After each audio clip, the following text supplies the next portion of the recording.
Blackstone presents Tono-Bungay by H.G. Wells, read by Marty Krz.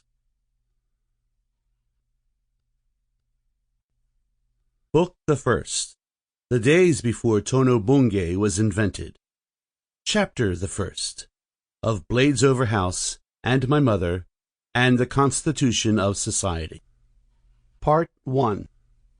Most people in this world seem to live in character. They have a beginning, a middle, and an end, and the three are congruous one with another, and true to the rules of their type.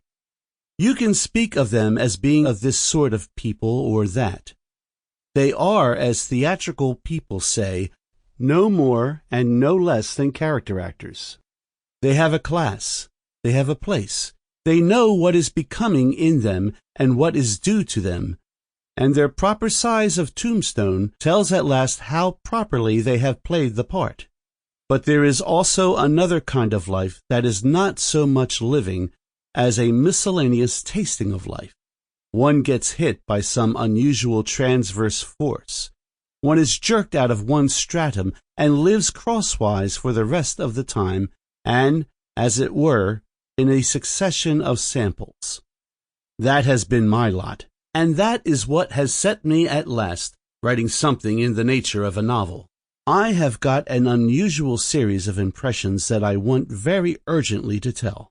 I have seen life at very different levels, and at all these levels I have seen it with a sort of intimacy and in good faith. I have been a native in many social countries. I have been the unwelcome guest of a working baker, my cousin, who has since died in the Chatham Infirmary.